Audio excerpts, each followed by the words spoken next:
Hello everyone. আজি মই তোমালোকক পঢ়াব গৈ আছো class 10 or chapter number 11 The Human Eye and the Colorful World. So আমি আজি ক্লাসটো স্টার্ট কৰো। তাৰ আগতে চকুটো কেনেকৈ কম সময়ৰ ভিতৰত 1 মিনিটৰ ভিতৰত আঁকি উলিয়াব পাৰি এটো মই দেখাই আছো।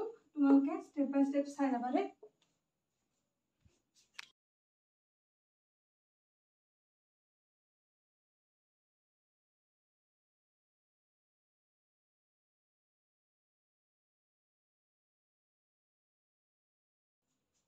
এতিয়া মই এই আইবলটোৰ প্ৰতিটো পাৰ্ট তোমালোকক এক্সপ্লেইন কৰি দিছো। এই আইবলটো স্ট্ৰাকচাৰটো হৈছে স্ফেৰিকেল হয় আৰু ইয়াৰ ডায়ামিটাৰটো হৈছে 2.3 সেন্টিমিটাৰ এপ্ৰক্সিমেটলি। এতিয়া এই চকু এটো হৈছে আমাৰ চকু যাৰ একদম আউটাৰ যেটো পোৰ্শন সেই পোৰ্শনটোৰ নাম হৈছে তোমাৰ কৰ্নিয়া।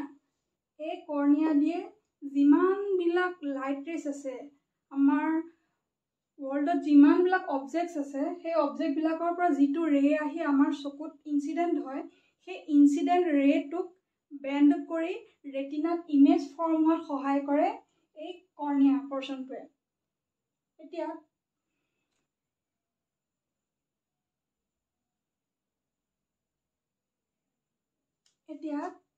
এই গোটেই আইবলটো ডিফাৰেন্ট পাৰ্টছবোৰ মই তোমালোকক এক্সপ্লেইন কৰি দিছো।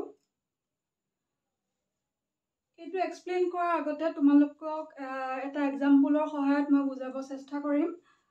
তোমালোকে হয়তো মুভিজ বা দেখিছা বা ইমাজিন কৰিছা যে ৰাজমহলবোৰ থাকে। ৰাজমহলবোৰৰ ভিতৰত কি হয় একদম বাহিৰত কি থাকে এখন ডাঙৰ গেট থাকে হা। আৰু গেট প্ৰথম গেটখনৰ পৰা সোমাই যোৱাৰ পিছত আমি কি পাওঁ এখন সৰু গেট পাওঁ। আৰু সেই সৰু গেটখনৰ দুয়ো কাষে কি থাকে বডিগাৰ্ড থাকে। বডিগাৰ্ড থাকে জাঠি জুং লৈ বডিগাৰ্ড থাকে। সিহঁতি কি কৰিব যে বাহিৰৰ পৰা অহা মানুহক সিহঁতি যদি এলাও কৰে তেতিয়াহে সেই সৰু দৰখন ওপেন কৰিব। আৰু যদি সিহঁতৰ লাগে যে সেই মানুহখিনি ভাল নহয় তেতিয়া হলে সিহঁতি দৰখন ওপেন নকৰে। এতিয়া কি হ'ব সেই যিখন আউটাৰ ডোৰ আছিলে ৰাজপ্ৰসাদৰ বাহিৰত থকা আটাইতকৈ ডাঙৰ গেটখন যিখন গেটদি সকলোবিলাক ৰজা প্ৰজা ভিতৰলে এন্ট্ৰি কৰে সেই গেটখনৰ নাম হৈছে কৰ্নিয়া। এই কৰ্নিয়াৰ মেইন ফাংচন হৈছে আমাৰ ওয়াৰ্ল্ডৰ যিমান বিলাক অবজেক্টস আছে যিবোৰ আমি চকুৰে দেখা পাওঁ সেই অবজেক্ট বিলাকৰ পৰা এমিট হোৱা লাইট ৰেজ এই কৰ্নিয়াই কি কৰে ৰিফ্ৰেকশন হোৱাত হেল্প কৰে। এতিয়া তোমালোকে হয়তো আগৰ চেপ্টাৰত পঢ়ি আহিছা ৰিফ্ৰেকশন মানে কি হয়। ৰিফ্ৰেকশন মানে হৈছে যেতিয়া লাইট ৰে সাপোজ এটো হৈছে এয়াৰ আৰু এটো হৈছে ওয়াটাৰ বা গ্লাস। যেতিয়া লাইট ৰেজ এটা মিডিয়ামৰ পৰা আহি আন এটা মিডিয়ামত কি কৰে ইনসিডেন্ট হয় তেতিয়া যেতিয়া ইটো মিডিয়ামদি পাৰ হৈ যায় তেতিয়া ই অলপ বেন্ড হৈ যায়। এই প্ৰসেসটোকে কোৱা হয় তোমাৰ ৰিফ্ৰেকশন অফ লাইট। আৰু এই ৰিফ্ৰেকশন অফ লাইটত হেল্প কৰে আমাৰ এই চকুৰ কৰ্নিয়া বুলি কোৱা এই পোৰ্শনটোৱে। তাৰ পিছত মই কি কৈছিলো মেইন দৰজাখন সোমাই অহাৰ পিছত এখন সৰু দৰজা পায় একদম সৰু দৰজা। সেই সৰু দৰজাখনৰ নাম হৈছে পিউপিল। এইটো চকু চোৱা এই মিডল পোৰ্শনটো যেটো মই দেখাইছো আমাৰ চকুৰ এই পোৰ্শনটো কোৱা হয় পিউপিল। এতিয়া সেই পিউপিলক দুফালে মই যেনে কৈছিলো বডিগাৰ্ডে সাপোৰ্ট দি ধৰি ৰাখে এনেকে জাঠি জুং লৈ। সেই সাপোৰ্ট কিটাৰ নাম হৈছে তোমাৰ আইৰিছ নামৰ মাসল থাকে। এই আইৰিছে কি কৰে আমাৰ চকুত পৰা যেতিয়া পোহৰ সোমায় সেই পোহৰ অনুযায়ী আমাৰ চকুৰ লেন্সখনক এডজাষ্ট কৰে। চকুটো এবাৰ সৰু কৰিব এবাৰ ডাঙৰ কৰিব with the help of which muscle ciliary muscle. এই চিলিয়াৰী মাসলৰ দ্বাৰা আমাৰ বাহিৰৰ পৰা যিবিলাক লাইট ৰে এন্ট্ৰি কৰিব আমাৰ চকুৰ ভিতৰত সিহঁতক এই মাসল কিটাই হেল্প কৰে। এতিয়া তোমালোকে হয়তো দেখিছা যেতিয়া বহুত ৰ'দ হয় বা বহুত কিবা এটা টৰ্চ লাইট এটা আমাৰ চকুত মাৰি দিয়া যায় তেতিয়া আমাৰ চকুটো অট'মেটিকেলি কি হৈ যায় এনেকৈ সৰু হৈ যায় নে এনেকৈ সৰু হৈ যায় আৰু যেতিয়া আমি এটা আন্ধাৰ ৰুমত সোমাওঁ এণ্ট্ৰি কৰোঁ তেতিয়া আমি কি হয় বস্তুবিলাক দেখা নোপোৱা আমি চকুটো যেতিয়া এনেকৈ ডাঙৰকৈ মেলি দিওঁ নে নাই সেই ফাংচনটো কোনে কৰি থাকে এই চিলিয়াৰী মাচল আৰু এই আইৰিছ বোলা এই মাচল দুইটা মিলি আমাৰ চকুৰ পিউপিলটোক সিহঁতি কণ্ট্ৰল কৰে সিহঁত গোটেইকেইটা লাইক সিবলিংছ হ'ল এতিয়া কি কৰিব কৰ্নিয়াৰ পৰা লাইট ৰেজবিলাক এয়া হৈছে লাইট ৰেজ এজোপা ধৰা এজোপা গছ এই গছজোপাৰ পৰা লাইট ৰেজ আমাৰ চকুটোলৈ আহিছে প্ৰথমে কৰ্নিয়াই হেল্প কৰিব তাৰপিছত যেতিয়া লাইট ৰেজ গৈ এই পিউপিল পাব এই পিউপিলত আইৰিছ আৰু তোমাৰ আইৰিছ আৰু চিলিয়াৰী মাচলে হেল্প কৰিব আৰু সেই ৰাস্তাটোত এটা ফ্লুইড লাইক ষ্ট্ৰাকচাৰ পায় সেই তাৰ নাম হৈছে একিউৱাছ হিউমাৰ নামটোতে সোমাইছে একিউৱা মানে ৱাটাৰ বা ফ্লুইড লাইক ষ্ট্ৰাকচাৰ আছে একিউৱা যি ক'ত প্ৰেজেণ্ট হৈ থাকে এই লেন্স আৰু কৰ্নিয়াৰ মাজত প্ৰেজেণ্ট থাকে এই ডট ষ্ট্ৰাকচাৰবোৰ দেখিছা এয়া হৈছে একিউৱাছ হিউমাৰ ইহঁতি চকুটোৰ লেন্সখনক এটা প্ৰপাৰ শ্বেপত এটা প্ৰপাৰ পজিশ্যনত ধৰি ৰখাত হেল্প কৰে প্লাছ নিউট্ৰিয়েণ্ট প্ৰভাইড কৰে এতিয়া কি হ'ব আৰু এইটো হৈছে স্ক্লেৰা আমাৰ চকুৰ যিটো বগা অংশ আমি দেখা পাওঁ এই বগা অংশটো স্ক্লেৰা ই হৈছে চকুটোৰ আটাইতকৈ এটা টাফ পাৰ্ট যি চকুটোক প্ৰটেকশ্যন দি ৰাখে এতিয়া কি হয় আমাৰ লাইট ৰেজ যেতিয়া এণ্ট্ৰি কৰে আমাৰ যিখন এই ক্ৰিষ্টেলাইন লেন্সখন এই গোটেইখন লেন্সখন গোটেইখন হৈছে লেন্স আমি যে কেতিয়াবা চকুত লেন্স লগাওঁ দেখিছা সেম লেন্সে হয় এই লেন্সখন এই ক্ৰিষ্টেলাইন লেন্সখন হৈছে কনভেক্স লেন্স এই কনভেক্স লেন্সখনৰ এটা প্ৰপাৰ্টি হৈছে যেতিয়া ইয়াতে আহি লাইট ৰে কিবা এটা অবজেক্টৰ পৰা যেনেকৈ আমাৰ ইয়াত অবজেক্টটো হৈছে গছজোপা ট্ৰী অবজেক্ট যেতিয়া পৰিব সি সদায় লাইট ৰেটো এনেকৈ কনভাৰ্চ কৰিব এনেকৈ আহি থাকিব তাৰপিছত এনেকৈ কনভাৰ্চ কৰিব ফ'কাছত এইখন যদি কনভেক্স লেন্স হয় তেতিয়া ইয়াত লাইট ৰে আহিব সি লেন্সখনৰ পৰা বাহিৰ হৈ যাওঁতে এনেকৈ কনভাৰ্চ কৰি এটা পইণ্টত ফ'কাছ বুলি কয় সেই ফ'কাছ পইণ্টত ইয়াতে কাটাকটি কৰি ইমেজ ফৰ্ম কৰে এতিয়া সেই লাইট ৰেজবিলাক যে আহি আছিলে সেই লাইট ৰেজবিলাক আহি থাকোঁতে এটা ডাঙৰ ফ্লুইড ফিল কেভিটি পায় এই ফ্লুইড ফিল কেভিটিটোৰ এটা লিকুইড থাকে যাৰ নাম হৈছে ভিট্ৰাছ হিউমাৰ তোমালোকৰ খেলি মেলি লাগিব পাৰে এক্সামত যে একিউৱাছ হিউমাৰ কোনটো আছিলে ভিট্ৰাছ হিউমাৰ কোনটো আছিলে এটাই মনত ৰাখিবা ভিট্ৰাছ মানে এনে মনতে ৰাখি থবা ট্ৰিক যে ভিট্ৰাছ ভিতৰত থকা লিকুইডটোৰ নাম হৈছে ভিট্ৰাছ হিউমাৰ আৰু বাহিৰত থকা লিকুইডটোৰ নাম হৈছে একিউৱাছ হিউমাৰ এতিয়া কি হ'ব সেই লাইট ৰেজবিলাক যে এণ্ট্ৰি হ'ল আমাৰ যিখন কনভেক্স লেন্স মই কৈছিলোঁ লাইট ৰেজ আহিব আৰু কনভেক্স লেন্সখনৰ কামটো কি হৈছে লাইট ৰেজখিনিক এনেকৈ লগ খুৱাই এটা ফকেল পইণ্টত কাটাকাটি কৰি দিয়া এতিয়া আমাৰ এই চকুটোত এখন পাতল মেমব্ৰেইন আছে সেই মেমব্ৰেইনখনৰ নাম কি হৈছে retina this is the most important part of our human eye ৰেটিনাৰ ফাংচন কি হৈছে ৰেটিনাতে আহি সেই অবজেক্টৰ পৰা অহা ৰেবিলাক আহি ইয়াতে ফ'কাছ কৰে আৰু ইয়াতে ইমেজ ফৰ্ম কৰে আৰু সেই ইমেজটো সদায় কি হয় ইমেজটো সদায় হয় তোমাৰ ৰিয়েল আৰু ইনভাৰ্টেড মানে আমি যিটো ইমেজ য'ৰ পৰা অবজেক্টটো আহিছে তাৰ as it is image form নহয় সেই ইমেজটোৰ উল্টা ইমেজ ফৰ্ম হয় গছজোপা যদি এনেকৈ থিয়কৈ আছে ইয়াতে চকুৰ ৰেটিনাত গৈ গছজোপা এনেকৈ ইমেজটো ফৰ্ম হ'ব ইনভাৰ্টেড তাৰপিছত কি কৰে সেই যে ইনভাৰ্টেড ইমেজটো আছিলে সি এই অপটিক নাৰ্ভৰ দ্বাৰা এই সিগনেলটো আমাৰ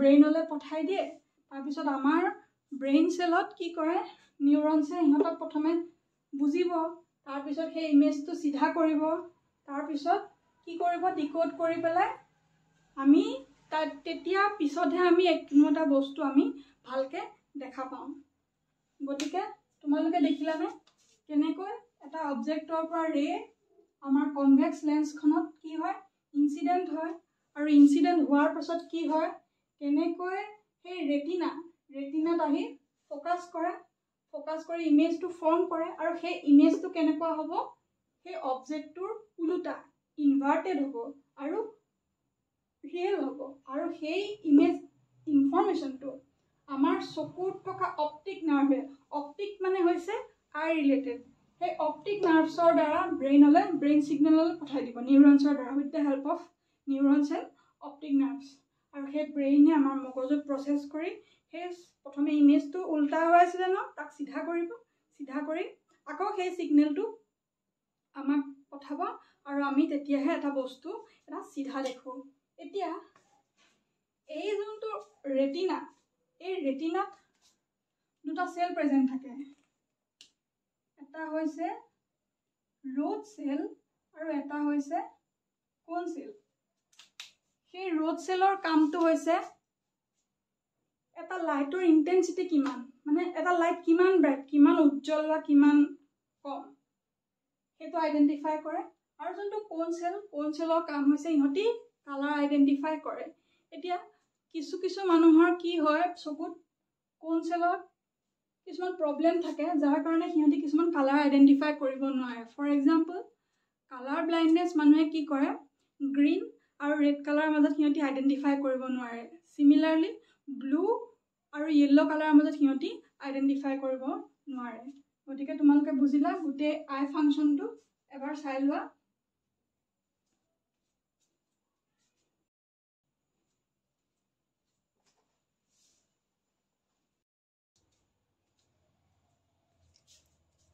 এতিয়া মই পঢ়াম যে পাৱাৰ অফ একমোডেশন কি হয় এতিয়া পাৱাৰ অফ একমোডেশন ডেফিনেশনটো চাই লোৱা এবাৰ that the ability of the eye lens to increase or decrease its focal length to some extent by ciliary muscle is called the power of accommodation মানে power of accommodation যদি সহজ অৰ্থত মই ক'ব যাওঁ তেতিয়া হলে power of accommodation হৈছে আমাৰ চকুৰ এই লেন্সখনৰ সেই কেপাবিলিটিটো যাৰ দ্বাৰা হি ciliary muscle-ৰ সহায়ত তাৰ এই আই লেন্সখনৰ সাইজটো এবাৰ সৰু কৰিব পাৰে এবাৰ ডাঙৰ কৰিব পাৰে এতিয়া চাই লৈ ডায়াগ্ৰামটোত দেখাইছো এখন হৈছে আই lens it is made up of fibrous jelly like structure আৰু ইটো অলপ ফ্লেক্সিবল হয় এখিনি আছে ciliary muscle আৰু এটো আছে কাৰ্ভেচাৰ তোমালোকেতো জানা কাৰ্ভেচাৰ মানে কি হয় এই বেন্ডিংটো কয় কাৰ্ভেচাৰ বুলি এটো হৈছে মোৰ বেন্ডিং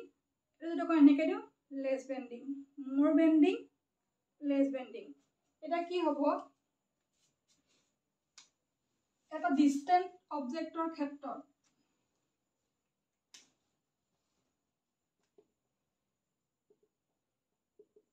ডিসটেন্ট অবজেক্ট এটাৰ ক্ষেত্ৰত কি হয় এটা ধৰা ইয়াতে এটা মম জ্বলি আছিল আৰু মমডাল বহুত দূৰত আছিল এতিয়া সেই মমডালৰ পৰা লাইট ৰেছ আহি আমাৰ চকুত সোমাব এটা কি হ'ব আমি দূৰত থকা বস্তু এটা চাবৰ কাৰণে আমাৰ চকুটো অকমান জোৰকে এনেকে মেলি নিদিও না অলপমান ডাঙৰকে মেলি নিদিও না সেই মেলি দিওতে কোনে হেল্প কৰে এই যিখিনি সিলিয়াৰী মাসল আছিল সেই মাসলখিনি ৰিলেক্স হ'ব প্ৰথমে যদি সিলিয়াৰী মাসলখিনি এনেকে আছিল যেতিয়া ৰিলেক্স হৈ যায় সেই ৰেডিয়াস অফ কাৰ্ভেচাৰখন এনেকুৱা হৈ যায় কাৰ্ভেচাৰটো অলপ কমি যায় লেন্সৰ আৰু অলপ থিন হৈ যায় পাতল হৈ যায় আৰু তেতিয়া কি হয় এই পিউপিলটোৰ সাইজটো অকনমান আগতে যদি এনেকুৱা আছিল লেন্সখন যেতিয়া মানে সিলিয়াৰী মাসলখিনি যেতিয়া ৰিলেক্স পজিশনত গৈছে সাইজটো পিউপিলৰ সাইজটো ডাঙৰ হ'ব আৰু দূৰত থকা এটা অবজেক্টৰ পৰা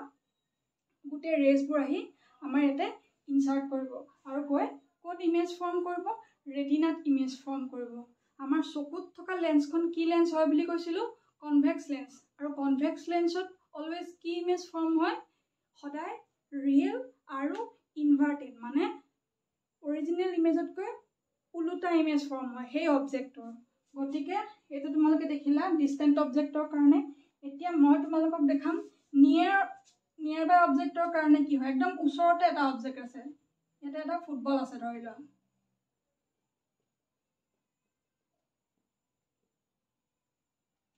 নিয়াৰ বাই অবজেক্ট, নিয়াৰ বাই অবজেক্টৰ পৰা যেতিয়া লাইট ৰেছ পৰিব, ধৰি লোৱা আমি এখন নিউজ পেপাৰ পঢ়ি আছোঁ, আমি অকণ ওচৰৰ পৰা পঢ়োঁ নে অকণমান? তেতিয়া আমাৰ চকুটো কি হয়? আমি কি ডাঙৰকৈ এনেকৈ মেলি পঢ়োঁ নেকি? নপঢ়োঁ ন?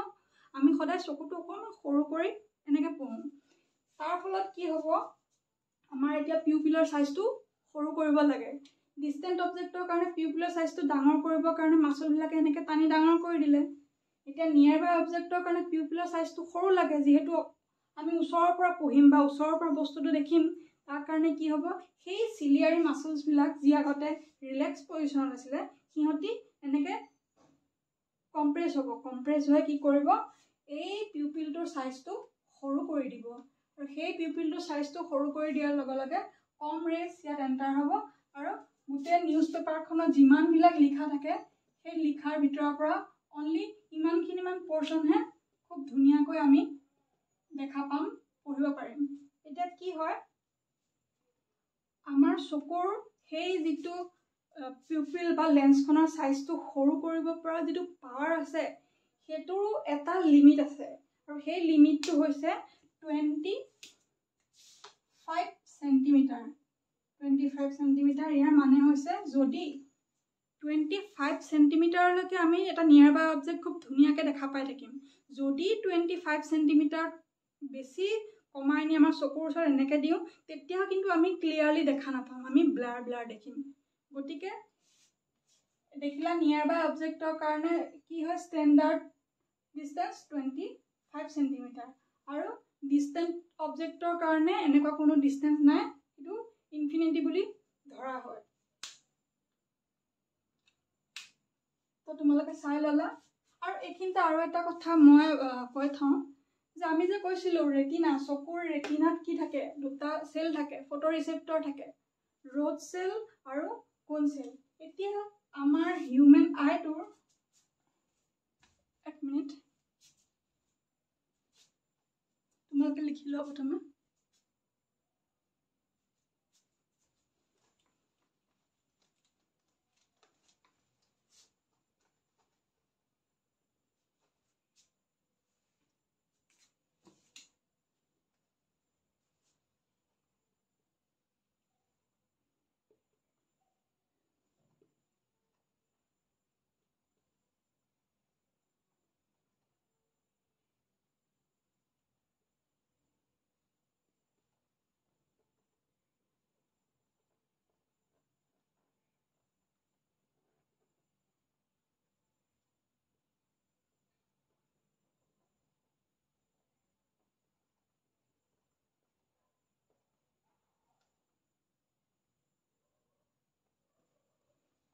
সেই চকুৰ অপটিক নাৰ্ভছৰ এই ৰাস্তাটোতে এটা স্পট থাকে, যাক কোৱা হয় ব্লাইণ্ড স্পট বুলি। আৰু এই ব্লাইণ্ড স্পটটোত কোনো ধৰণৰ ফটো ৰিচেপ্টৰ মানে ৰড চেল আৰু কোন চেল প্ৰেজেণ্ট নাথাকে।